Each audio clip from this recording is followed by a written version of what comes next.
Okay, it's the morning of January the 10th, 2023, and I'm doing an astrology thing.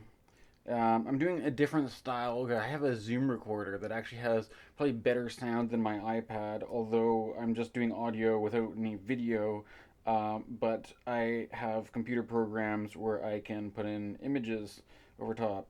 Um, anyways, I have been thinking about, since it's recently New Year's, um, the defining characteristics of this year, 2023, in particular, on a whole. And I think one of the thing that stands out for me the most is Jupiter in Aries. Jupiter ingressed into Aries. And actually, we had Jupiter in Aries last year from May until October. So we already had a pretty good chunk of Jupiter into Aries, and then it kind of just like retrograded into Pisces for a while. And then we had Neptune in there with Pisces. And so you had that strong Jupiter, Neptune, Pisces influence for a while. And I haven't. I took a break from making astrology videos for a bit, and I guess that kind of whatever's going on. There's some sort of Jupiter, Neptune, Pisces thing probably during that stretch. But the thing is, I started. It was always brewing. Like, am I gonna just, come back and start making videos again? And then when the astrological dynamic was around the time of Christmas time, and Jupiter was making this ingress over Aries, I just felt like it was something about that was right for for making that push, because it's the Aries equinox point of that. That's kind of what it represents, is making this kind of push, or this kind of like I the thing is, I don't want to just copy everything from the astrology podcast, because I think they already mentioned this thing about like the Nike slogan of "just do it."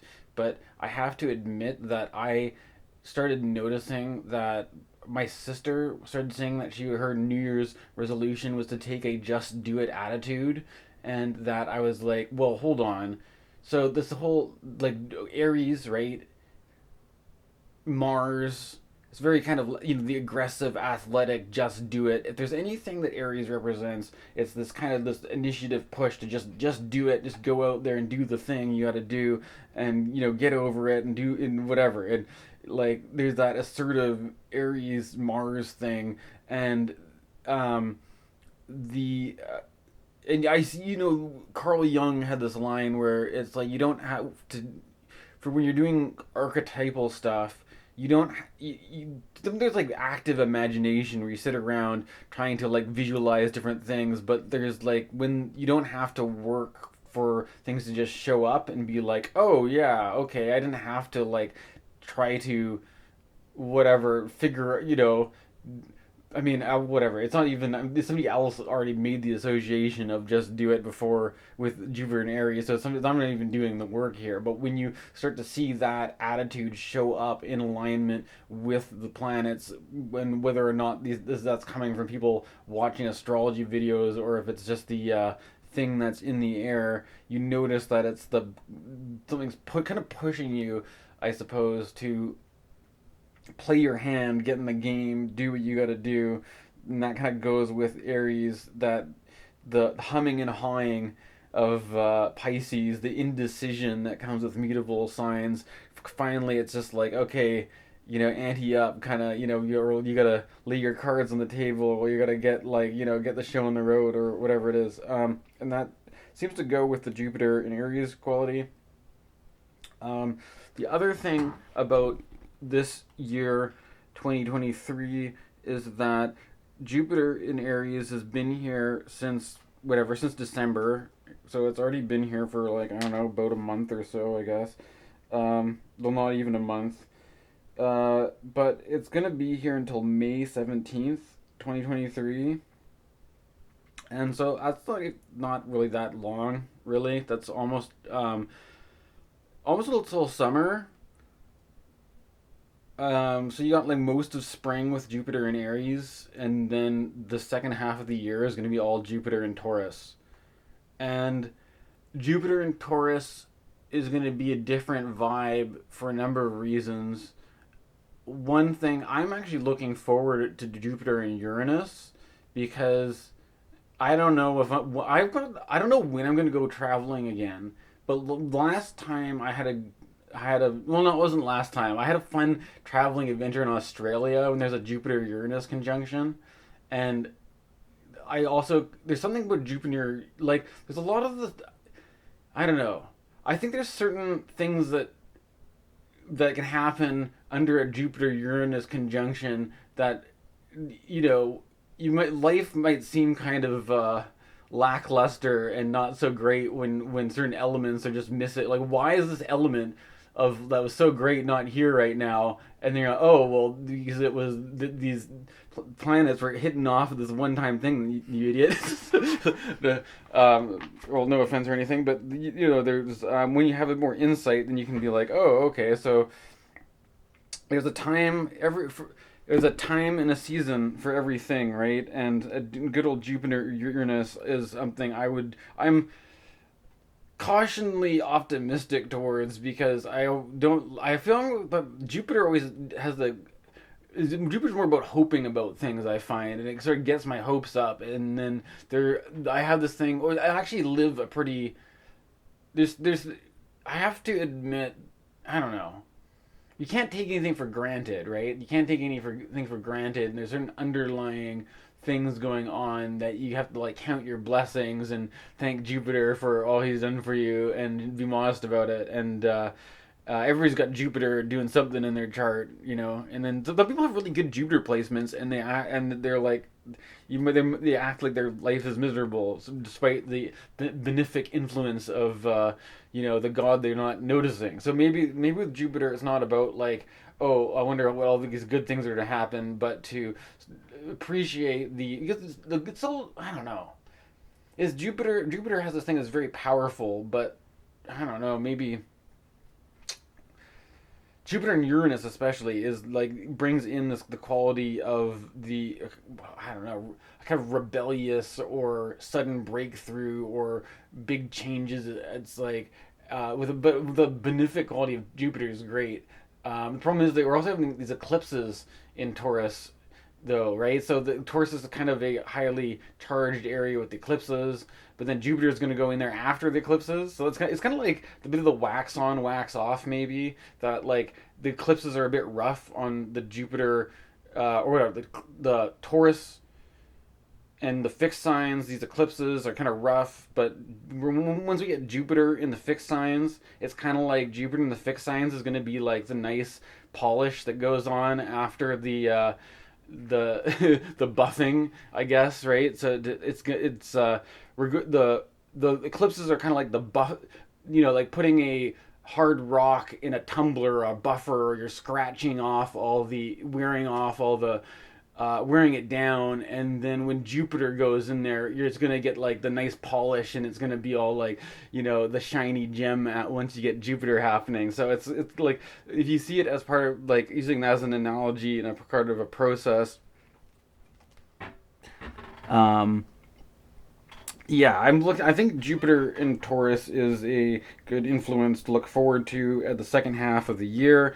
Um, but until then, we've got, you know, about half a year of Jupiter in Aries to work with. And one of the things that I was considering when I started making videos again, when Jupiter made this push into Aries, I made some like, okay, so Mars rules Aries, and I was also looking at Mars retrograde in Gemini, because as soon as you start talking about Aries, you're talking about Mars, and when you're looking at what Mars is doing, we got Mars retrograde in Gemini for like when Mars goes retrograde, it's like 6 months. It's like it's often a big long stretch of retrograde Mars in one sign. So you've just got this one place, one house, one sign that's just getting the Mars thing happening for a long stretch of time. And yeah, what's interesting about it is that there's certain characters that have Mars and Gemini, like Al Pacino, who I used in this video. Like for all these videos that I made, the one that did the best was the one that had started off with Al Pacino, and I was about the Mars and Gemini, and Al Pacino has natal Mars and Gemini, and that was part of the reason why I used him in Dog Day Afternoon to capture what I was the feeling of the Mars in Gemini vibe that's hanging out for so long right now. And the other part of it, though, I'm just looking at like people who have Jupiter in Aries as well, and Al Pacino also has Jupiter in Aries. So, and then I actually just recently watched this movie with him in the Gucci movie, which was really great. Um, and I mean, probably have to look at the astrology charts of the rest of the cast of that one too. But the that so like there's something very Al Pacino is very hot right now with the um I don't know, like it just there's something about Al Pacino's natal chart is very much similar to the astrology going on right now. If you're having kids right now, they might end up being kind of like Al Pacino in some way. You know what I mean? If you're going to take that angle with it, because and there's also in these videos that I was making about Mars in Gemini characters, I also was using Charlie Day from It's Always Sunny in Philadelphia, and I felt that he really worked really well for some reason with this kind of vibe. I've watched a bit of that show. I wasn't even like spending that much. I don't want to give away my process here, but I kind of bang these videos out without spending too much time on them, if you can't tell. So I was just kind of quickly finding things that fit, and by doing it quickly, it almost like works. There's a kind of this sort of like roll the dice and see what kind of funny clip you find and just like cobble together a collage, right? But Charlie Day worked really well. He has Mars and Gemini, and then I'm looking at Jupiter and Aries people, and Charlie Day also has Jupiter and Aries. So there's something about the quality of this particular period of time that's also very Charlie Day, right? Okay, and then I also made a video about I'm criticizing like this Gemini stuff, like these Gemini personalities, like Kanye West, Donald Trump, Russell Brand. Look at the charts of all these people; they're very strong Gemini influence, right? And the I'm also looking at Jupiter in Aries, and Russell Brand has Jupiter in Aries as well as. Wait, does he have? I'm gonna have to double check if he where his Mars is, but he's got Jupiter in Aries, anyways. So, so like, this is as far as I can go with these. Like, I'm just doing this by memory right now. I'll look at the charts later, but there's something about me. I'm sort of like having this thing with Russell Brand because I have friends that I used to think were smart, but they're for some reason going for this Russell Brand stuff, or they're just taking a different. And one, I don't know. I don't want to just make I'm trying to be. There's this thing I'm trying to work out where I see there's this more apolitical thing going on, but if I'm dealing with whatever I'm dealing with Jupiter and Aries and Mars and Gemini and this very yangy kind of woofy like there's some I have to address the it's kind of like the Red Rover barking on the other side of the line kind of thing. Um, and the train whistle blowing outside the window. So I don't know. There's certain directions to go with this, with the Jupiter and Aries thing.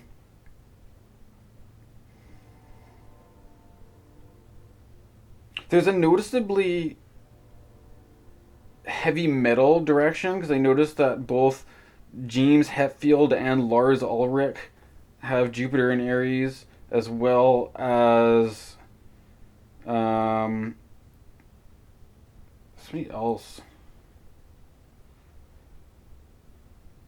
So there's some heavy metal dudes that have like so Metallica anyways is a big Jupiter and Aries influence. So if you wanted to get into the mood of Jupiter and Aries, I would suggest maybe like throwing on some Metallica if that's your thing. Maybe it's no wonder that they had that Stranger Things, they got a bit more popularity recently with Stranger Things, right? And Mark Hamill, there's something about the protagonist thing with Aries, like the strong, independent protagonist, which is also, I have to admit, controversial. Trying to whether I'm going to be apolitical or not. Might as well just go straight for the political stuff. Ayn Rand, the objectivist, very independent political philosophy. Like her stuff is all about being um, like society is held up by the individual, and it's like ultra individualistic libertarian kind of stuff, and very like a lot of people don't like her, and I'm generally take that position against Ayn Rand. But to be politically neutral though, or just to talk about astrology, we're talking about Jupiter and Aries here, so you can see that like Ayn Rand has Jupiter in a sign that is very much charged with a very independent, kind of assertive, like um, there's if you look at the tarot cards associated with this sign, like there's a sort of system. Like one of the ways I understand it is that there's you let's go Rider Waite Smith. There's like the kind of the person who's like looking out upon the world, like he's gonna like conquer it, or like this kind of like barbarian conqueror quality, and I think that's kind of drawn me to want to watch some like Game of Thrones for me personally, when Jupiter is in Aries and Saturn is in Aquarius, like this, you got two Jupiter and Aries, or whatever. These, you know what I'm saying? The big planets in the solar system. Very strong Saturn. Now Jupiter, very strong Jupiter for a while as well in Pisces, with a very that fantasy element. And then when the fantasy element moves into Aries, it's assertive, kind of like the crossing the Rubicon quality almost. You're making, because that's like that's kind of like the Aries point is kind of like that crossing the Rubicon marker or whatever, right? Which is a reference to whatever Caesar crossing on Rome or whatever, and making this kind of start initiating the empire. Crossing the Rubicon is basically the initiation of the empire, which is not like I don't necessarily saying that that's a good way. I don't want to initiate the empire with Jupiter in Aries, and I'm not an imperialistic kind of person. But if you want to look at someone like Ayn Rand and making your own individuality, like your own, the world rests on my shoulders, like Atlas Shrugged, and I'm like a Superman or something, Ubermensch or whatever, right? It's very, I don't know. It's also Dostoevsky had Jupiter in Aries as well, which is like I don't think Dostoevsky took the same point of view as Ayn Rand, but I haven't I don't know how to balance Dostoevsky as a Jupiter Aries right now, so I'm not going to spend too much time on him. There's easier. You want to go, it's easier to go heavy metal, right? It's easier to go look at people like um, Rob Halford was the guy that I was thinking of. So like Rob Halford from is Judas Priest, right? I'm not much of a metalhead, but yeah, Rob Halford. Um, there's you can also see if you get into the kind of American like super aggro dubstep music that like defined by Skrillex. Skrillex was a guy who changed the shape of electronic music for better, for worse, depending on who you might talk to.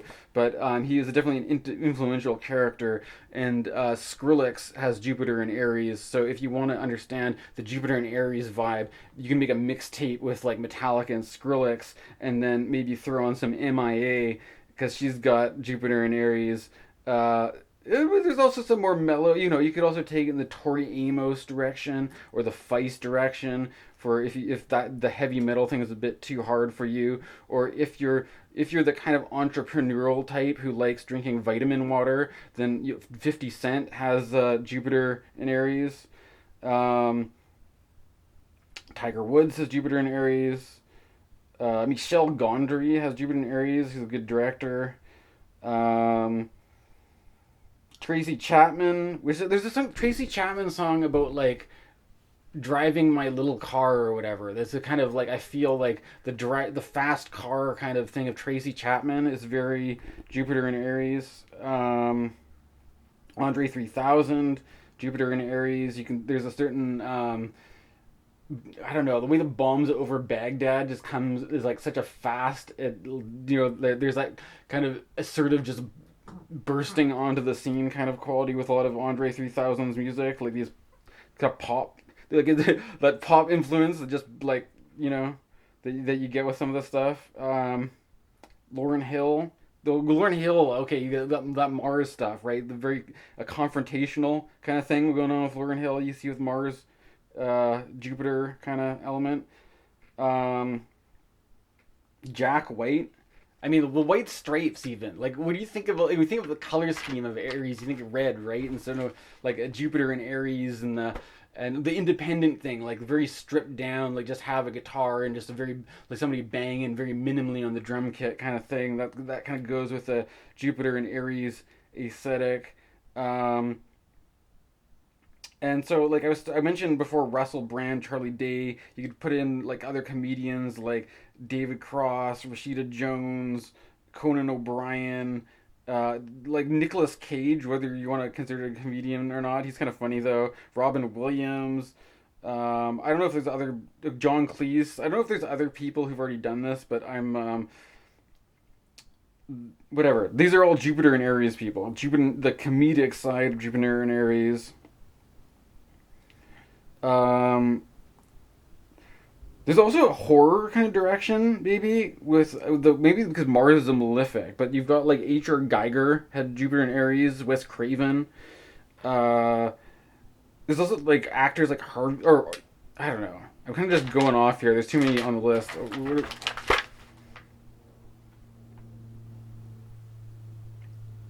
Chester B from Lincoln Park, who sadly committed suicide. Sufjan Stevens. Colin what's his name? Colin Kaepernick. The guy who's with the Black Lives Matter football player, controversial. The controversy, the controversial element of him, kind of goes with the Jupiter and Aries influence. Sir Mix-a-Lot. I mean, I don't know, maybe more light-hearted, sort of not really that controversial. I don't know. I mean, Lil Nas X, right? Who did the cowboy thing? Like, it's another sort of like controversial. I mean, he's doing taking taking a controversy from a different angle. There's certain musicians that I just like FK Twigs and Karen. What's her name? Anderson. I don't know how to say her name properly. From the Knife though, and Fever Ray.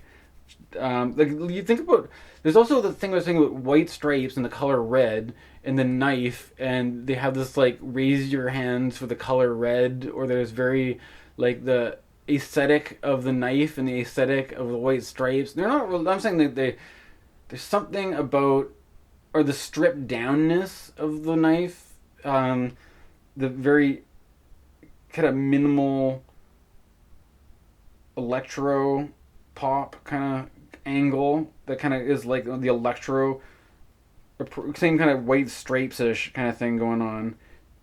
For Andrew Weatherall is a cool DJ. With a horror element again, George A. Romero. Salvador Dali had Jupiter and Aries. If you want to go with sports angle, Sid the Kid, Sid Crosby. Jesse Ventura, Jesse the Body Ventura. Um, I don't know. So I don't know. There's some Jupiter and Aries.